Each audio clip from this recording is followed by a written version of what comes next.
Look it, I got all my puppies. All my puppies. Sun is shining in. They're all wanting to get up in my lap. Oh my gosh. Puppies! Hey everybody, Ann here. I am sitting outside. I had just gotten so used to sitting inside the tiny house. See it? Yeah, the screened in and plastic in porch doesn't look good, but it's effective. But today it's like in the 60s. So I just ventured outside. I'm like, oh my gosh, this is pretty cool out here. So I'm just out here watching my dogs and watching my chickens, and it is a glorious day, and it's going to be a glorious day tomorrow as well. Yeah, the puppies. They got into, I guess, a bag of trash. I thought I had removed all the trash. Hi, Papa. Out from their yard, but they got into it. I went into town one day, and you guys are muddy. Oh my gosh, this area is such a mess. It's such a mess. And well, anyhow, so yesterday I went into town and I put the puppies in the truck, and they were terrified. One of them, I think, Cindy, vomited. She was so upset, but that's okay. They got to get used to it because I'd like to get them to be able to go into town with me. Because when I go into town and I leave them, they tear up things inside the tiny house. They do. What's up, Papa? What's up, Papa? Anyhow, yeah, so this yard is a mess. A total mess. That cast iron skillet, I need to rehab it. I need to refurbish it, and look at the rocket stove. It's got mud all over it, but that's okay. It'll clean up nicely, and it still works. I may cook on it tonight, and in fact, look at one of my little altered shoes that I cut the backs out of so I could just slip them on. Yeah, they're chew toys. But the chickens are doing fine. Look at that. Looks terrible. That looks terrible. Everything around this homestead looks terrible. And even inside the tiny house, because all the mud and the rain, I've been trying to keep up with it, but it's depressing. But that's okay. I'll get it all cleaned up, and I'll get this all cleaned up, and I need to put a new floor in there eventually, because I don't know, maybe I may put some more chickens in there eventually. But I've got Fabio in there. They're all blocked off. They're just in the van coop, and Fabio is because Romeo was attacking him, and he got up on the roof and etc., etc. But look at that. That's all down. I need to fix things. Oh my goodness. But Fabio is doing just fine with his little flock of 5 chickens.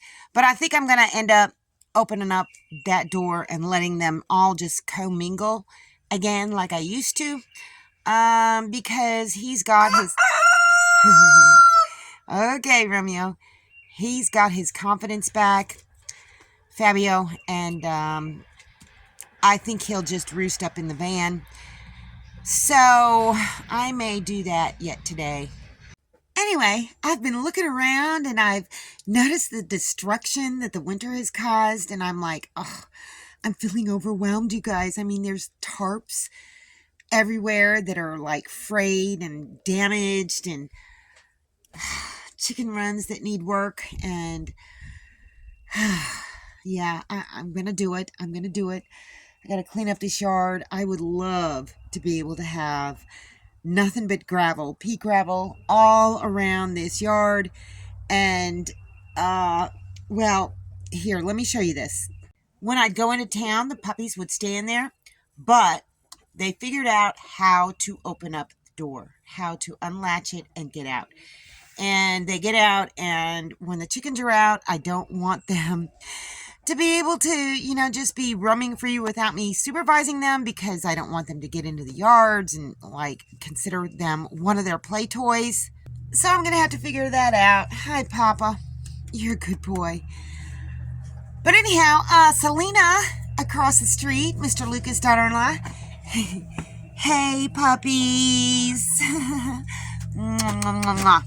Papa's such a good boy. She wants to get some baby chicks from a hatchery.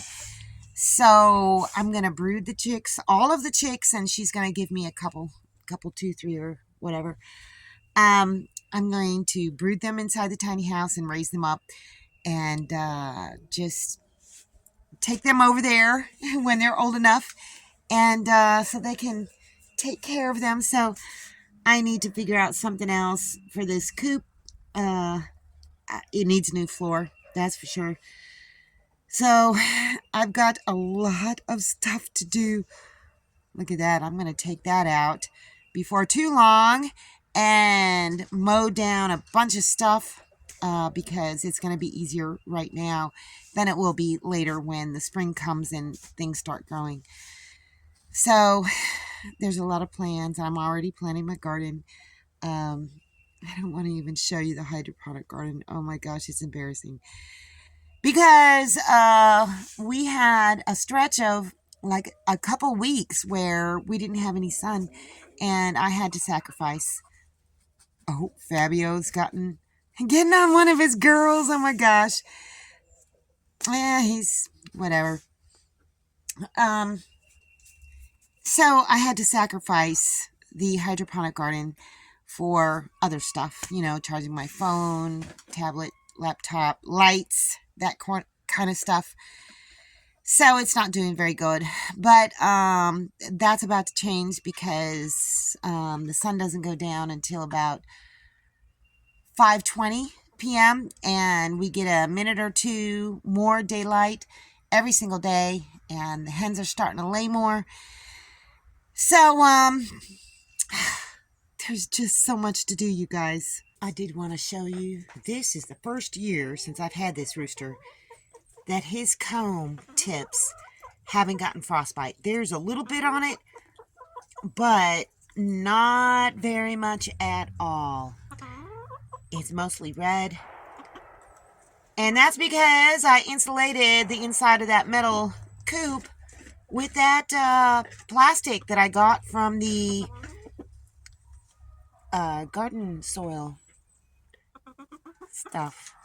The bags. So he's doing really good. He's doing good. Yeah, Miss Roxy. And this chicken here, the brown one that was in the man coop, she has totally got back all of her feathers, and she is looking fabulous. Look at that puppy, Sandy. She's a ringleader, but she is a very, very sweet girl. Come on out. Sandy is very protective of her sister Cindy. And Sandy is the one that didn't want to come out of the culvert when I first got them. Cindy came out first, and Sandy, we had to basically just drag her out. But Sandy is very protective over Cindy. I wish I had got it on film. Papa, I'm talking here. So Cindy had done something. I can't remember what it was. She had chewed something, or she chewed on my feather pillow. That's another thing. I had 2 feather pillows. I've only got one now, and because I like them. And she chewed it, and she started dragging out the feathers, and they were getting all over the place. And I had been outside. I came inside, and I saw what had been done, and I'm like, oh my gosh. I grabbed the pillow, and I said, bad doggy, Cindy. And Sandy went over and draped herself over Cindy. She blocked me. I don't know what she thought I was going to do, but she got in front of me and between me and Cindy, and she would not let me near her. I wouldn't have done anything. I did want to chastise her and let her know that no, doggy, this is not good. But Sandy, she is the best big sister. Everybody's making noise, but she's the best big sister ever. She protects Cindy, and I just love that about her. Oh, they're over there playing.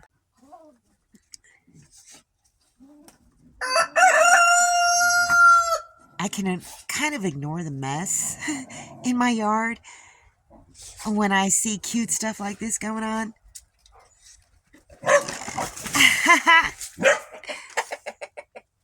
He's in there. They're going to try and get in there.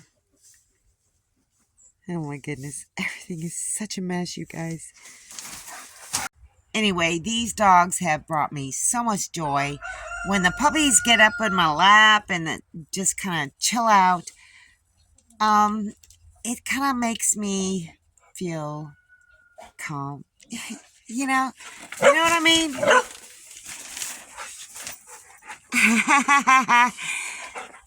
They're beautiful. They are beautiful. Anyway, that's all I got for you guys today. See you in the next video.